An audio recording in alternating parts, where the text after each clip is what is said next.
Hey y'all, Ryan Sprague here. As you all know, the Somewhere in the Skies podcast is always free to consume, but it isn't free to create. That's why I've started the Somewhere in the Skies Patreon campaign. On a monthly basis, you give what you think the show is worth. You'll be helping the show continue, grow, and to be something truly communal.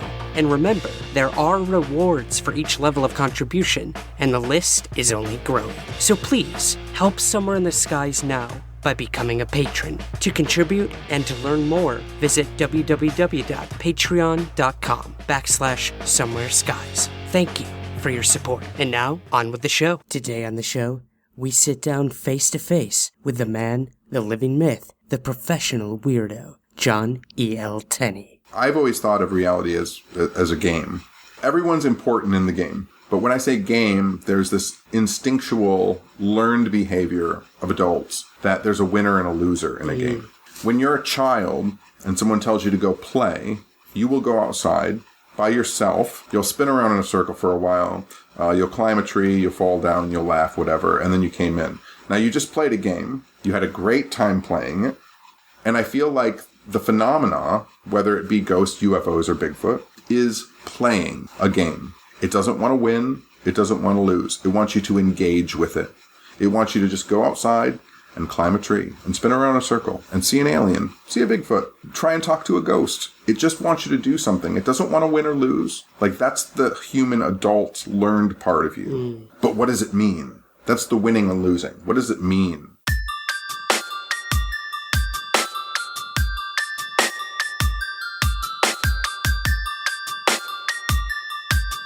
This is Somewhere in the Skies with Ryan Sprague.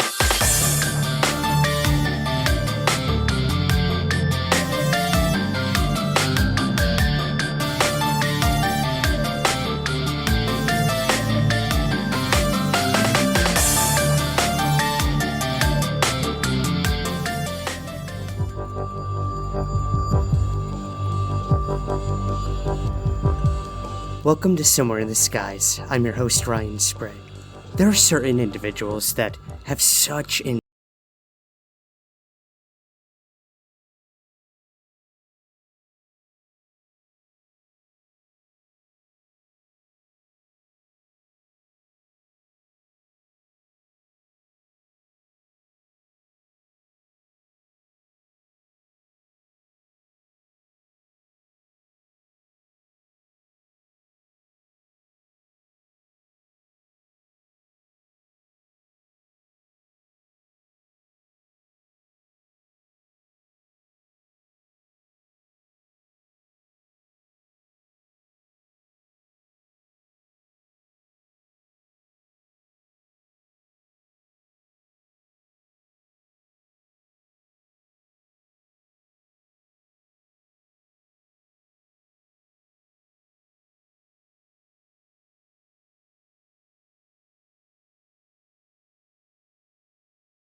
E.L. Tenney. I saw your photo that you took with the UFO people sign out front, which was incredible. The Hynek photo? Yep. It was amazing. For anyone listening, they put on the sign to the venue we're speaking at. I'm with John Tenney, by the way. I should probably mention. The first time he's on Somewhere in the Skies. I've been waiting. How has that happened? I know. It should have happened a long time ago. It should have happened a long time ago, and I should have met you a long time ago. That's true. I have been a huge fan of your work for a really long time. And I'm sitting here nervous as shit to interview you because I have no idea what to ask you. So Perfect. there we go. Yeah, That's where the conversation's going to start. Back to the UFO people. I saw your photo, and I was like, I got to get out there. I've got my Hynek t-shirt on right now. I got to get a good photo. So I'm out there, and I set my phone up on a guy's truck to try to get a timed photo. And of course, who comes out when I'm trying to take the photo? The guy who owns the truck. Right. He's like, can I help you? I was like, oh, dude, I'm so sorry. I'm just using your truck to try to prop my camera to get a picture. And he was so confused. He's like, what's going on? And then when I explained I'm here with a UFO conference, he was like, oh, what? He's like, what is going on? So I thought that was really interesting. Someone who wasn't here for the convention. Mm-hmm. And when I came out to, we did like a Skywatch earlier tonight. I went out there and I saw the dude. And he was out there with all of us doing the Skywatch. Of course. And I ran into him and I'm like, what the hell are you doing here? He's like, oh, well, when you told me there was a UFO convention, I had to see what was going on. So I've talked to a number of people at this convention who came here to talk about UFOs. Yeah. And over the course of the past couple days, I've also talked to a dozen people who were just staying in this hotel about UFOs. Mm-hmm. So, like, even people who, like, realized this is my opportunity to tell my story. Right. And so I've been brought into corners by people who don't realize that they can just approach me and tell me their story. Right. And it's a very insightful moment when someone who has... This happened to me when I was 16. And the person I'm talking to is in their 50s or 60s. They've never told this story before. Mm-hmm. But for some reason, they were staying at this hotel. They saw there was a UFO convention. And now they can unload this information that they've had carried in their soul for 45 years or 50 years. Mm. And that's the amazing thing about this community. Like, because those people, I actually tend to believe more than the people who came to this convention. Mm-hmm. There's no baggage. There's no experience. There's no, like, preconceived notions. Right. Yeah. And you can hear the reality in their voice. They're not telling the story for the first time. They search for words. They're not on a script. Yeah. You mentioned earlier today we did a panel where you could have two people sitting right next to each other. One says, I saw a UFO. And you can immediately, and I've been in this situation, say, they're full of shit. The guy right next to him says, I saw a UFO. And, like, I believe him. What does that mean? I mean, that's the part of humanity that's the most interesting to me, is that we do know how to communicate with each other. The reason that people like podcasts is because they hear human beings being honest and interacting with each other. The reason that some podcasts succeed, whether it be a comedy podcast or a true crime podcast or a UFO podcast, is they hear the inflection, the tonality, the timbre of someone's voice. And they know this person is really interested in this, and they're being honest and succinct with me. I don't know how we learned it, whether it's, evolutionarily based, whatever, but we are the best bullshit detectors. We learned it as little kids. Mm-hmm. We know what doesn't work. When we break a lamp and we tell our mother, I didn't break the lamp, and she doesn't believe it, and then we're punished for it. We learn how to change the inflection because we know what's not working. And there are some people who, for whatever reason, aren't cognizant of that. And so when they're telling you the story, you're like, oh, you fucking broke the lamp. Like, even if they're 60 years old, they didn't realize, like, that's what you're not supposed to be doing when you're telling the truth. People come to me and say, I think your story's bullshit or whatever. I hear it all the time. I have 30, maybe 35 weird stories over the past 30 years. And I'm like, that's fine. I don't expect anyone to believe me. I don't need anyone to believe me. There are people who can back up my stories, and you can go and try and check them out. But the reality of the situation is, for me, being honest means that I don't have to remember when I told you the last time I told you the story. It's just, if I tell you what happened, it's going to be the same every time I tell you. Done, yeah. Right. Yeah. And so, like, when you have people who have spectacular stories, whether it be Bob Lazar or whatever. There was even talked about it at this convention. I think Nick was talking about it. Like, someone who tells the same story 20 years later, and they're hitting all the same exact beats. Like, start looking at that story, because why hasn't it changed? Because it's the truth. It's just the easy way to remember things. That's a really good way to... If you are telling the truth, there's nothing you really have to remember. Right. If you think about it. Yeah. Yeah, it's like... The only thing that's going to happen to the story is that it will degrade. It won't become more elaborate. It'll become less elaborate. The human memory is the worst system of storage ever. You're not going to remember better. I started off researching political assassinations of the 1960s and 70s, so the Kennedy assassination, RFK, MLK, Malcolm X, right? And what I would do at that time is I would look at what the witnesses of those events said in the moment. Because talking to them 30 years later, they haven't remembered more, they've forgotten more. And so if their story has more detail to it 30 years later, I know that they've watched documentaries and they've made stuff up, and their mind has filled in the gaps. Yeah. And so when you hear someone telling a story, and this is just the way I'm telling it because this is just the way it happened, their story is actually going to get worse over time, not better. And so when you, like I was saying, when you come up with like kind of grandiose, crazy stories about the UFO phenomena or ghost phenomena or Bigfoot, whatever, any kind of strange phenomena, what you're looking for, and you will pick up readily, is it becoming more complex? Did they remember something this year that they didn't know 15 years ago? And then they're just making it up. I mean, is that the case, or is it them learning new stuff when it comes to like their own experiences? But their experience shouldn't change.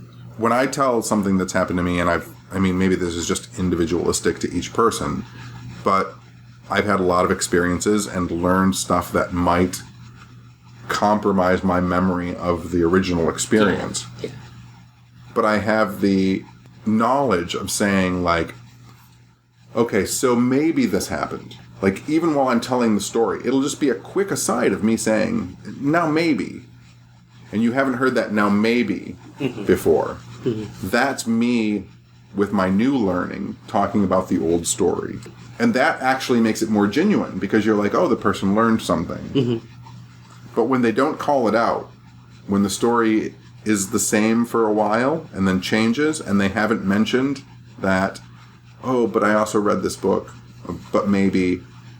These quantifiers... Okay, let's get into a deeper discussion. Let's do it.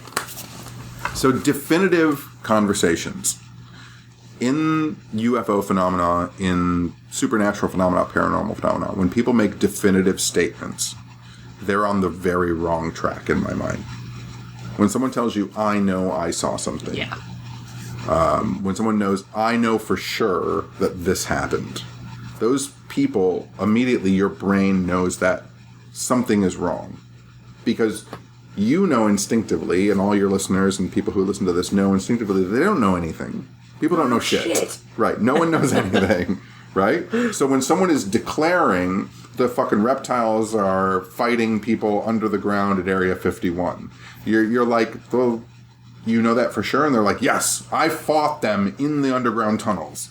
Right? And you're like, well, that's a bunch of bullshit. It's a good story, and I like listening to it, but it's probably bullshit, because you're saying, not that it didn't happen, but this person is saying they know it for sure.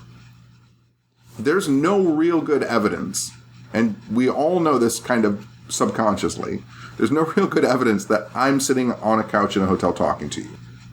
Like, this may just be a fucking weird old piece of ham dream, right? A Christmas Carol. I'm not a ghost. I'm just a piece of pork. Yeah.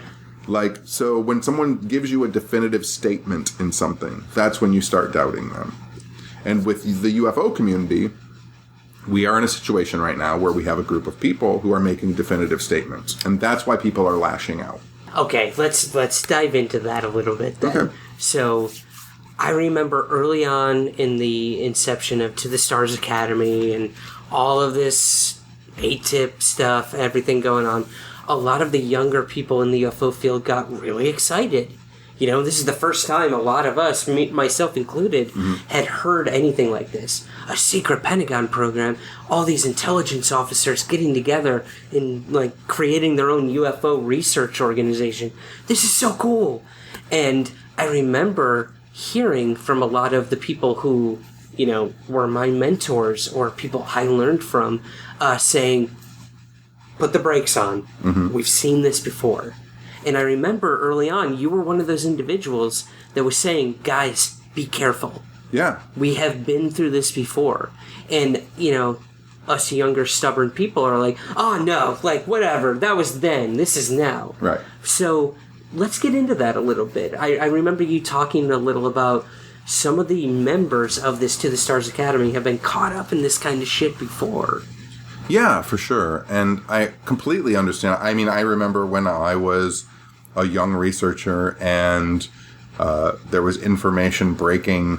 I mean, when I was 16 or 17, like, the MJ-12 papers were dropping, right? And then, like, all of a sudden we had, like, alien autopsy video and, like, so, I mean, there was a time to be really excited. But even then, like, my mentors were like, calm down. We've seen this stuff before. A lot of it's going to turn out to be fake. So just relax and try and qualify the data. Look at the people who are involved. Look at their histories. And wait for it to play out. Because if what they're saying proves to be true, everyone in the world benefits. No one will care who was right and who was wrong. Because it changes the world. And so when I see it start to happen now, almost in my 50s, and I see it kind of happening again, and I tell people, like, calm down, look at the players, look at what's going on, because if it proves to be real, that's great, but we're all going to benefit from it, and no one is going to care who was right and who was wrong. We're all going to be elevated. Our thoughts, our processes, our living, the reality of humankind changes to a point where no one's going to say, like stick their fingers in their ears and say, like, ha ha ha ha ha, I was on the right side. We're going to be at a point of elevation and illumination beyond that, saying, like, holy shit, we can explore the universe together forever now. So the idea of saying, like, yelling at someone and saying, like, you're wrong, they're going to break through, they're going to change everything. I hope so. But I'm not going to fight with you over it. I'm just going to tell you to be careful because they might be fooling you. And if they're not fooling you and they do make a breakthrough, you're not going to care at the other end anyway if you were right or wrong or if I was right or wrong. There's this huge divide right now, and I find myself, you know, teetering on either end of wanting to support these people who are getting the UFO topic out to the mainstream unlike anything I've seen in my generation or my time researching. But at the same time, I find myself looking at it and being like, there is a distinct narrative being pushed with this, and I don't like it. I don't like where it's going. Right. And that's frustrating because I grew up with this guy, Tom DeLonge. Sure. Like, he was, you know, a musical hero of mine. And then I find out he's into UFOs like I was. You find this kindred spirit and you're like, wow, this is the UFO messiah I've been waiting for. Right. It's frustrating. It's frustrating, but the thing is, what's interesting is, so, like, I've been talking to some people, obviously it goes back and forth, and people are like, but they're bringing it into the mainstream. And it's like, yes, absolutely. Bringing into the mainstream a lot more topics, news articles, television shows, whatever about it. But you have to realize, like, and people are like it's never been done before. They're like, oh, it's never been done like this before. It's huge. No. It's at the same level. The last time this stuff broke through into the mainstream, our technology is different. Our the way that the social media works is different. But like in the 90s, when you have a 3-hour primetime special with Larry King talking about UFOs, right? That is massive. The internet doesn't exist at that point. Everyone is only watching television. And now a primetime special on Larry King at that point in the 90s, the biggest fucking person on television is talking about UFOs and has Stanton on and has all these people talking about UFOs. That's huge in the world of UFOs at that point. in the 70s. Walter Cronkite does a special in the 70s. There's no internet at all. There are only 8 channels of television, and they're going to dedicate 2 hours to UFOs. This is enormous. Something is going to change. It must change. Look at how impactful it's going to be on society, because that's all there was. And now people are like, well, it's never been this big. No, it has been this big relative to the technology and the media structure that we have. It's the same amount. There are people in France that don't know anything about To the Stars Academy. There are people in Africa and Russia, China, Japan. We think very collectively about the world as the United States. Yeah. We view it through very Western eyes. It's a very small lens. Yeah. There's a lot of stuff going on in England where they have no idea what's going on in the United States. They could care less about To the Stars Academy. But here in our insulated Twitter, Insta community, like we're like, no, this is the biggest thing that's ever happened. It's about to change the world. No, we've been here before, multiple times. That's interesting. When there were only 30 newspapers in the United States and they were talking about airships in the 1890s, it must have seemed like something was going to happen. That disclosure of a wider, weirder world was going to happen. Every major newspaper in America, all 30 of them, right? We're talking about airships. So something must going to happen. And this is just the way it is. Yeah.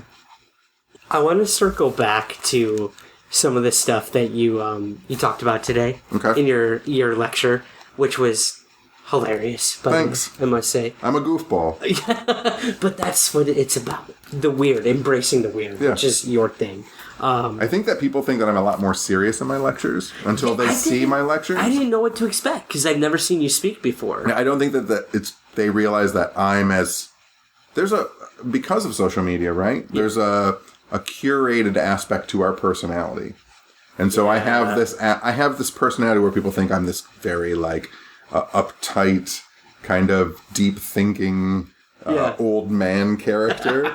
And the reality is, I'm a stand-up comic talking about weird shit. That is the perfect definition. Right? Yeah. Yeah. I watch all the other lecturers and I'm like, wow, there's a lot of factual information being parsed. And then I get up and I look at myself outside of myself. I use my imagination to see what I must look like. And I'm like, I am a fucking goofball. When I'm hitting myself in the head with the microphone. And screaming and calling out my own errors. And I'm like, why is anyone listening to this stuff? It's so true, though, man. Because there's times where I'm up there and I'm trying to be super serious. And I'm, looking down at myself being like, loosen the fuck up, man. This is some weird shit. Yeah. And we're all in this together. We're not here to, be serious, we need answers now. We're here to hash things out. Yeah. And it cracks down, at least for me, when I think about it in the way that I communicate with people. It's important for me to stand in front of people as a very weird person. I think about myself as a weird person. And call everyone a weirdo. To their face. The entire crowd. You're all fucking weirdos. And the response isn't what they would normally have throughout their life, which is to be offended. They cheer it. They're like, I am. Yeah. This person is calling me a weirdo. He knows he's a weirdo. And there's some self-realization and actuality in that, where they're like, well, we are talking about weird fucking shit. We're talking about magic crystals, fucking people from outer space, and monsters. And I feel a lot of the time in UFO lectures or paranormal lectures, people get so caught up in wanting to be taken seriously, they forget how fucking crazy this is that we're talking about. Right. There's two things that really resonated with me today that you mentioned, and that one was being the definition of weird. Mm-hmm. Yeah. Could you give that to us? Yeah. So weird is a 14th, 15th century word. It's W-Y-R-D. It was actually one of the first recorded writings of it we have is in Shakespeare, the Weird Sisters, right? So the witches is how it gets translated. But the actual usage of the word was for people who didn't respond accurately to the taxation from kings and queens and land barons and baronesses at the time. The etymological meaning of weird is literally people who manifest their own destiny. So if you are a weirdo, you're a person who doesn't do what the controlling classes tell you what to do. You are a person who thinks for yourself. You are a person who does what you want to do regardless of how you're going to be treated. And so when you call someone a weirdo, you're not insulting them. You're complimenting them on being a free thinker. I love that. I mean, again, we have so many bad connotations when it comes to that. But then you can sit in a room of all weirdos and not, A, be uncomfortable calling them that, or B, being called that. Right, yeah. You know? Yeah. We're all in it together. And we are all part of these subcultures or these communities that go against every normal thing you can think of. You know? But at the same time, like, we all go to our jobs, we all have families, we all have to do the day-to-day things and pay our bills, but then we go to these conferences with people and talk about flying saucers, and little green men, and the paranormal, and ghosts, and Bigfoot, and it's amazing to me. I still find myself, no matter how many times I go to these things, or talk to people, being like, wow, there really are two different worlds going on here. There's this day-to-day routine that we all live as human beings, and there's this other crazy world out there that all of us have been given a tiny, tiny glimpse of, and we're just trying to piece it together. I remember you saying today, we all hold different pieces of a puzzle, and that really resonated with me. And I had a woman come up to me and say the same exact thing, yet she hadn't been to your lecture or anything. And she said, I feel like everyone that looks into this stuff, they all have like a small piece of a puzzle that we're all trying to put together. I'm like, were you at Tenny's talk? And she's like, no, I wasn't. And I was like, oh my God. It's there, man. So when people start to be discounted for their stories or their experiences, that's losing pieces of the puzzle. When a scientist or a religious scholar, whoever, tells us you're wrong, that's not the experience you had, like, you're subtracting a piece from the puzzle of reality. I've always thought of reality as a game, and not a game in where there's a winner or a loser, but we're players in this game. Everyone's important in the game. Everyone is playing the game. But when I say game, there's this instinctual, learned behavior of adults that there's a winner and a loser in a game. When you're a child and someone tells you to go play, you will go outside by yourself. You'll spin around in a circle for a while. You'll climb a tree, you'll fall down, you'll laugh, whatever, and then you came in. Now, you just played a game. No one won. No one lost. You had a great time playing it. Other kids will come and do the same thing with you. They'll climb trees and they'll spin around. No one's trying to win. No one's trying to lose. You're just playing. And you have more fun when there's other kids out there doing that with you. And I feel like the phenomena, whether it be ghosts, UFOs, or Bigfoot, searching for consciousness, like any of it, just reality of itself, is playing a game. It doesn't want to win. It doesn't want to lose. It wants you to engage with it. It wants you to just go outside and climb a tree and spin around in a circle and see an alien, see a Bigfoot, try and talk to a ghost. It just wants you to do something. It doesn't want to win or lose. Like, that's the human adult learned part of you. But what does it mean? That's the winning and losing. What does it mean? It doesn't mean anything. It means we're in a very fucking weird world that no one understands. Everyone has a little piece of the game. They each play the game in their own way. That adds to your game. None of us win or lose. But when you subtract pieces from it, your game becomes less. When you start to tell people that's not how the game is played, now you've created rules.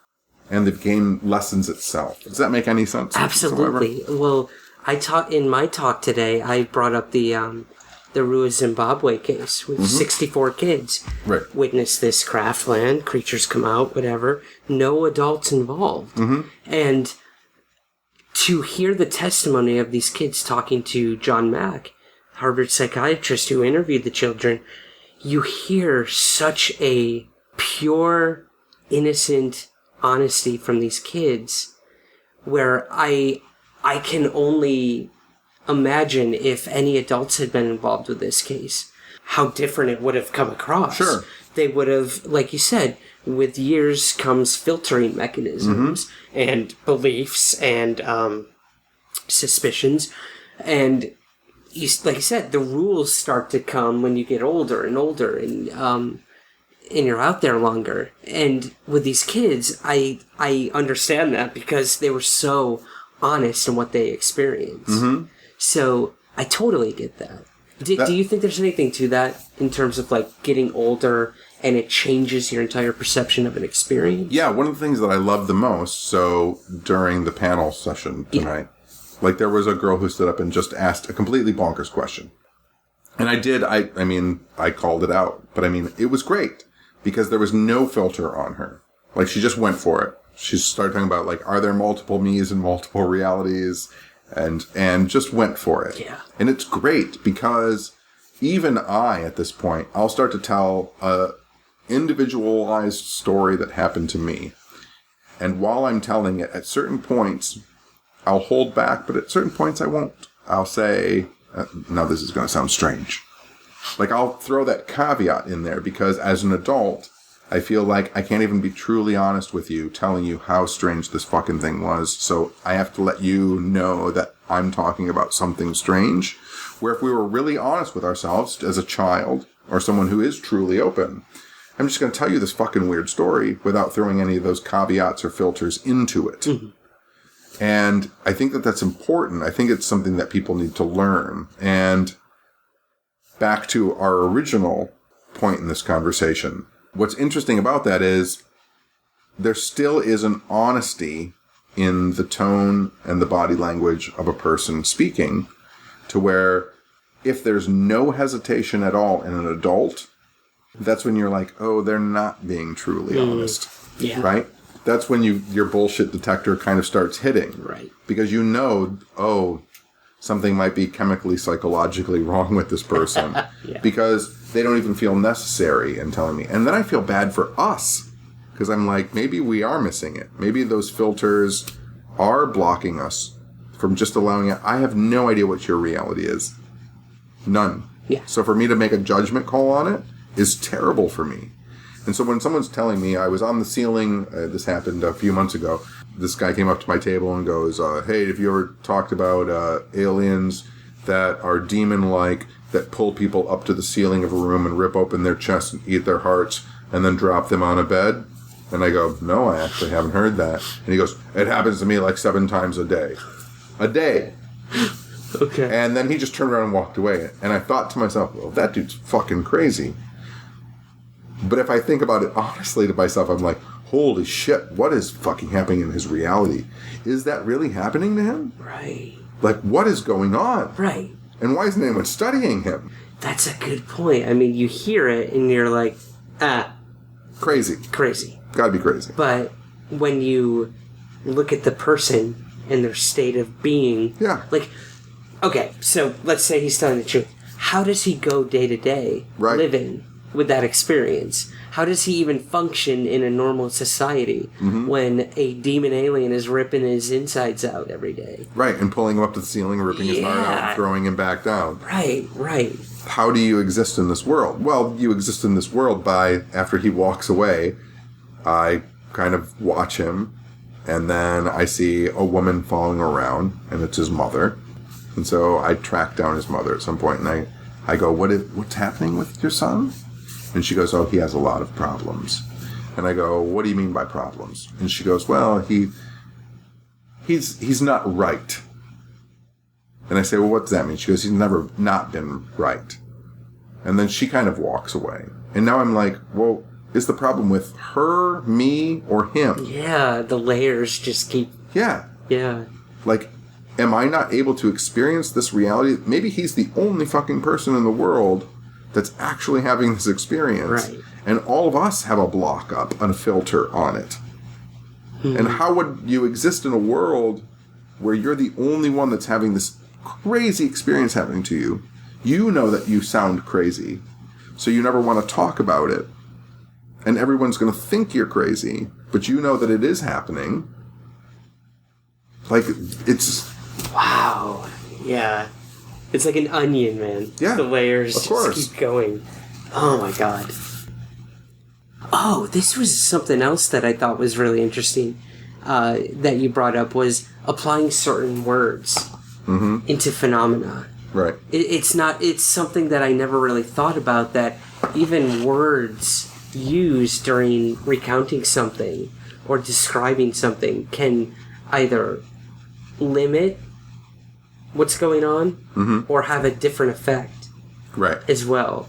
Yeah, would you care to elaborate on that? So, are you talking about like ghost and gnome and alien? Yeah, exactly. The story you told. Yeah, so words have always been important to me because they are somewhat archetypal. They mean certain things. Whether or not they still retain their original meanings has always been interesting to me. And when you take any basic philosophy course in college, like, the basis is we have to define our words before we start having a conversation. That way we all are logically talking about the same thing. Because if I say, imagine a tree, like you might have imagined a pine tree and I just imagined an oak tree. So we're already on the wrong fucking track. And so I ask people, like, do you think that when you die you become a ghost? And most people say yes. And then I'll say, like, do you think that you become an alien? And most people say no. And then I say, do you think most people, when you die, do you become a gnome? And everybody laughs at that. And etymologically, like, a ghost is from Geist, which is wind or breath. So do you become breath? And that's what most people believe, that they become breath, just a wisp of air.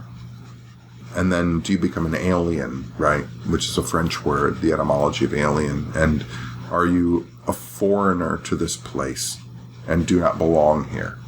Which is what that means. And some people said yes, but most people said no. And then a gnome, which most people laughed at. And gnome is, the etymology of gnome is a spirit of this world. And that's the one that is the most real. Yeah. But sounds the most ridiculous when you say gnome. Then you start looking at all words, they have some type of meaning to them. And we forget that words are these kind of impactful, powerful things that we use all the time. There's a reason why I can look at someone and say, I love them. And it's fine. I've hugged a lot of people this weekend and said, love you, right? And hugged them and whatever. But there can come a time in your life when a person looks in your eyes and says the word love, and there's a power behind it. You can feel their emotion come through that word. And we talk about magic words when we're talking about magic. Words hold a power. They're the insight into our brain. And we've forgotten that. So when I was talking about even like people named George in the UFO phenomenon, George Hunt Williamson or George Adamski, George Van Tassel, like there's names that come up over and over again. Keel talks about this a lot. He talks about the Reeves phenomenon. There's a lot of Reeves that happen in the UFO phenomenon. Like, does that play a part too? Like, is the universe playing with us through language as well? And I don't think that people look at the whole component of reality, which includes words, to mean something. So like El, right? The original name of God, as far back as we can find, the original name of God is El, E-L. To this day, even after 6,000 years of language, in modern English, most words that begin with E-L mean up. So like elite, elevator, elevated, elder, like it still means up there somewhere. And so there are hints, there are these kind of archetypal hints that language is important too.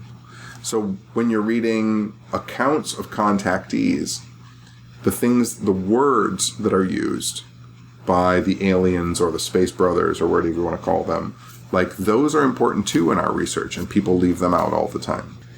It's fascinating to me that just simple language can become such a powerful way of interpreting an experience. You know, like you even brought up, and I love this case, and I've talked about it many times on the show, the Simonton case. You know, My the favorite. pancakes, my Yeah. God. And when you said towards the end of the experience what he thought was possibly alien, but you had another interpretation of that. Which is fairies or fairy folk. Right. Right. Which, again, most people would laugh at or scoff at. This was clearly an alien experience. Right. You know, things came out of a silver disc and, you know, were looking for water and took off. Clearly an alien encounter. But when you flip the script and tell us that it was, you know, not alien, that, like, blew my mind. I mean, people have to work with the language that they have. If you look at, there's a little small book that was written in the 1800s called A Common Discourse on Second Sight. It's maybe 60 pages long.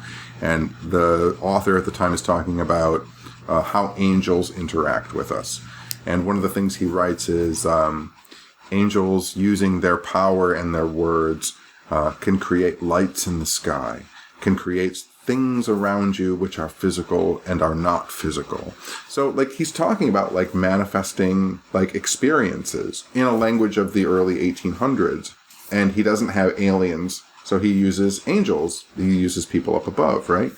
But he's trying to talk about unreal experiences in the language that he has, the way that Joe, not knowing about fairies, talks about fairies in the modern language of UFOs. And I've never understood why people can't see past that. I mean, I know a lot of people are brought up with religion. One of the things I think was great about my parents is they brought me up with no religion. So I kind of entered into everything with everything being a comic book, if that makes any sense. Like, it's all just kind of myth and story and whatever. And so where are the similarities? And I think it's it's hard for people to break out of the idea that, like, just at this conversation this weekend, there was a guy, and he was like, he said people who are believe in the Islamic faith are never going to buy into the idea of UFOs. And I said, well, what do you mean by that? And he goes, well, you know, Christians, we have a lot of talk about, like, old sky gods and stuff, so it's easier, like, for us as Christians to accept maybe people from outer space. And I said, so you think that people who believe in a talking snake find it easier to believe in UFOs than people who believe in a man who jumped on a horse and flew into space, which is the Quran, right? Yeah. And he was like, what do you mean by that? And I'm like, they've already got people traveling into space in the Quran. It should be much easier to them. This enters into a whole nother aspect of language, religion, and the racism of UFOs, which no one ever talks about. Like, Ancient Aliens is a straight up racist thing, right? Oh, yeah. I think... I mean, no one ever talks about it. I don't know why it's the, like, we don't talk about this in UFOs, but, like, the idea that non-white people had technology beyond white people, they must have had help from aliens to do it, right? That is the underlying current. And unfortunately, when you read a lot of older UFO books, when you read a lot of older paranormal books, the underlying current is that, like, white people are the dominant species. Nordic Space Brothers, they're all very highly involved, and they're all white and tall with blonde hair. Whether it's Theosophy, you have the Nordic Brothers, who are all kind of white and tall. You have the White Ascended Masters. You have the White Brotherhood. It's black magic, which is bad. You have white magic, which is good. There is a very weird European underlying, like, racist content to it. And the language is important because you see the words and how they evolve with, and I know we're jumping all over the place, but that's just kind of how my brain works. That's how we do this, man. But I mean, you see how language evolves into breaking us and keeping us in component parts. Like, that's why this guy doesn't think that people who believe in Islam will ever be able to accept UFOs. Because he's only ever read Christian theology. He's only ever read UFO stories about white people and Nordic Space Brothers. He doesn't know that the men in black, like, as described by Albert Bender, were black. Like, they are black-skinned, dark-skinned people. Joe Simonton's aliens are dark-skinned Europeans, olive-skinned Europeans, Italians, as Joe called them. UFO researchers don't like that for some reason, because there is this underlying weird racist quality to it. How many black UFO researchers do you know right now? Just gonna say that. Maybe one. I know like that 3. I can think of. In 30 years, I know like 3. Yeah. Yeah. And I've had a lot of non-white friends ask me, how come there's no black people at these UFO conferences? How come there's no people of color in general at any of these things? And I'm like, I don't have an answer for you. I wish it was different. What do you think that is? Let's go beyond the idea that a lot of the old literature and everything is, I agree, definitely racist. Sure. Why is it when you go to these conferences or talk to most people who've had experiences, they're predominantly white? Because, I mean, it has to do with systemic racism. Okay. I mean, you have white Europeans having a certain amount of white privilege, like we have extra time. Yeah. Like we have the ability to go to school, and we don't have to worry about the system holding us down or holding our ancestors down. We haven't had to worry about it. And so we have extra time to think about shit like UFOs. That's a good point. I mean, our focus and our energy isn't going day to day dealing with the struggles that, racism brings along has caused. Yeah. So we have the luxury of being able to think about people in other planets and what could be out there.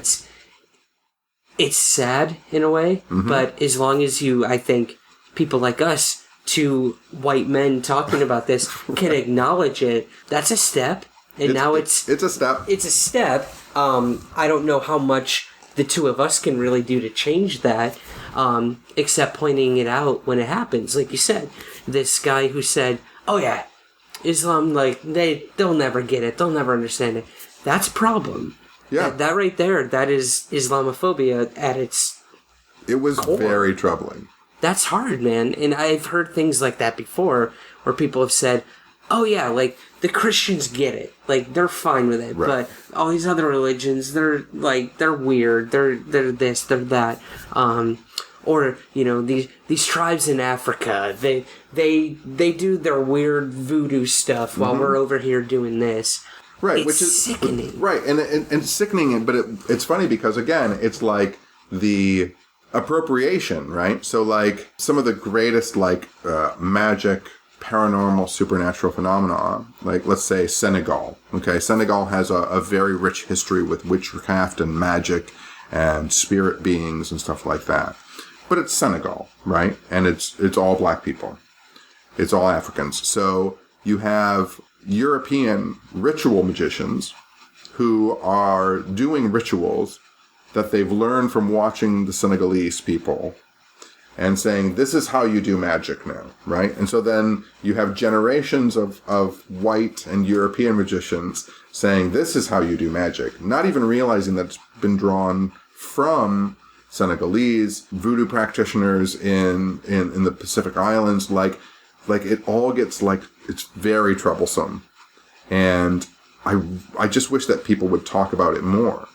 How many episodes have you talked about racism on your podcast? A lot? Oh my God. It's maybe come up once. Yeah? And it was with Rob Christofferson talking about ancient alien theory. Yeah, it's troublesome. Yeah. Because you have a vast swath of culture, whether it be Black, Asian, Hispanic, that have rich cultures and histories where we talk about South American UFO encounters all the time. How many people at this convention did you see that were from South America or Central America? Again, it's all white, because it's all white people. Because there is a struggle going on that's systemic throughout the world where people are actually more concerned with living tomorrow than if the human race is going to get spaceships 10 years from now. So what do we do as presenters or people who have been given this platform to talk at these events about the research we've done? What do we do to change that? Is there anything? I mean, there's small conversations like this. This makes a difference. Yeah. Very small difference. Yeah.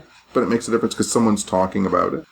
It's always interesting to me. So, like, the majority of psychics that I know that I think are actually really psychic and have some psychic power to them are not white.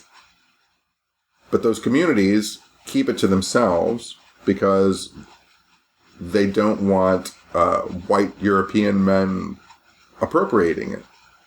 I did a convention at Michigan Paracon, which is in Sault Ste. Marie, and it's on an Indian reservation. And this woman came up to me and she said, you should talk more about the Algonquins. And I looked at her and I said, well, like I wrote a book about sky people and the stories of Native Americans and original North American inhabitants. I said, but when I go to tribal people and try and get them to tell stories, like I'm a white guy. I'm like, you're a Native American. You need to write this book. Like, that's your journey, because I'm not going to be led into the club. Yeah. Like, for all of my good intentions, like, it's just not going to happen. Yeah. And it is important that we have slight discussions like this. Yeah. Slightly important. I think you're right, and I think that speaks to the greater mystery that we're all trying to figure out, is if we have these small discussions and we normalize the topics, that we can then move forward. Yeah. Instead of just ignoring the problem, ignoring the issue, and moving on. I mean, I'm sure you and I have both spoken at conferences that we knew some of the speakers were complete frauds. Yeah. Or charlatans. Sure. But when you're in a room with all these people, they're listening, the conference organizer is there, and you know this person's full of shit, what do? You don't call them out while they're in the middle of their talk and say, no, you that's do. bullshit. Yeah? Yeah. Yeah. Yeah. Have you ever been in a situation like that? Really? Yeah. Okay. Yeah, I've been at conferences. I mean, this is one of the reasons that I am the person that I am, and that why I'm not allowed to go to certain conferences. Okay. Like, there are huge conferences that I probably should be speaking at, and I am not speaking at. And it's because if someone says something that's not right, I didn't do it today at this conference just because I think that most people had seen lectures by me before. I did kind of a thing beforehand, but I always ask how many people have seen one of my lectures. But usually at a lecture where I've never lectured before, I tell people, if I say something wrong, please raise your hand and tell me that I'm wrong, right? Because I don't want to be wrong. I want to give people decent information. And sometimes I don't sit on lectures because if I hear someone say something that I know is factually incorrect, I'll raise my hand and I'll interrupt their lecture and I'll say that, that's not right.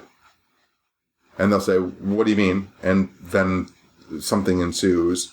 I mean, it has to be done in the moment. Like, I can tell that I can pull that person away later at another time and say, like, after they're done with their lecture, like, what you said was wrong, but they still just told 300 people something that was wrong. I can't go to each of the 300 people. Like, I have to do it in that moment. Yeah. And people was like, well, you're a dick for doing that. And it's like, am I? Or am I a dick for letting someone spout off something that's wrong to 300 people who know there's 300 people who know something that's wrong? Because they're just going to do it again at the next of course. chance. And they're going to get away with it. Yeah. There was a television show, this is maybe 10 years ago, but I was on a television show and I walked into this house. It was a ghost show. And I walked into this house, and as I looked around and talked to the family, like, I realized, like, there were abuse issues and there were some drug issues and there's some mental health issues. And I went back outside to the producers and I said, this is not a paranormal event that's happening in this house. They need family counseling. Psychiatrists need to be here. Psychologists need to be here. We are not supposed to be here. And the producers were like, you need to just go in that house and make a ghost show. And we need a shot of you standing in front of the family saying that there's a demon in the house. And I was like, I quit. And they're like, well, we have a contract with you. We'll sue you for $1 million. And I'm like, go ahead. I don't have $1 million. Like, it's fucking fine. Like, I don't care. And I walked off the set and walked away from that show, and it never got made. Like, it's as easy as that. Just stand up for the things that you believe in and call shit out when it's wrong. And things change.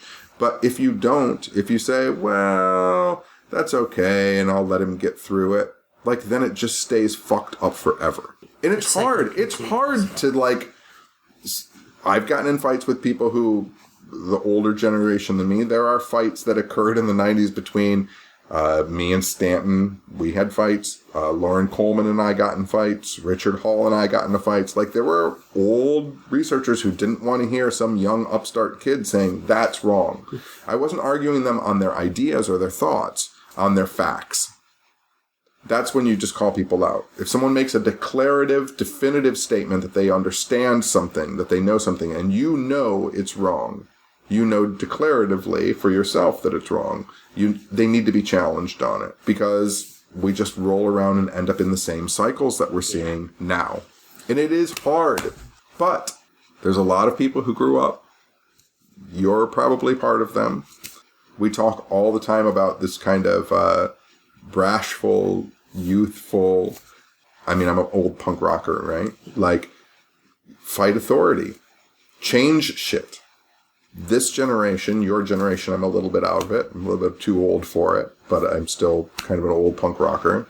Like, just tell people, like, that's wrong. And that will change things. If you go to a convention and you're sitting in the crowd and someone, let's say me, if I say something during my lecture and you know it's factually wrong, and you raise your hand and I go, Ryan, what? And you go, it wasn't 1964, it was 1965. I'm going to go, I'm sorry about that, you're right. You're not going to say, fuck you. I'm not, no, of course not. Yeah. Right? Unless I'm bullshitting you. Unless I'm bullshitting everyone there. Then I'll get mad. If you correct me and you're right, I'm going to be happy about it. If you correct me and I'm bullshitting people, then I'll be mad. I mean, we all want truth. Some kind of truth. So just be a dick about it every now and then. I love that. Dude, that was awesome. There's a lot of babble in there, but there's some good stuff. Thank you. Oh, thank you. Yeah. Yeah.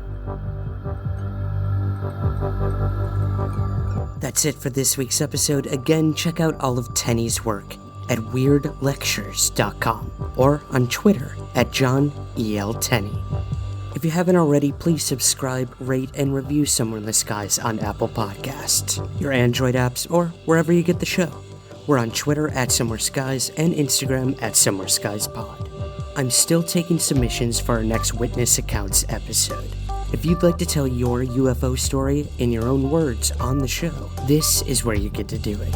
These are some of the most powerful and popular episodes of the show, where you, the listeners and experiencers, take the mic back to show the world that these phenomena are real. To discuss further, reach out to me on Facebook, Twitter, Instagram, or use the contact tab on the website, somewhereintheskies.com. Thank you as always to E1, Rogue Planet, KGRA, and my special thanks as always to you for listening. I'll see you here next week. And remember, keep your feet on the ground, but never stop searching somewhere in the skies.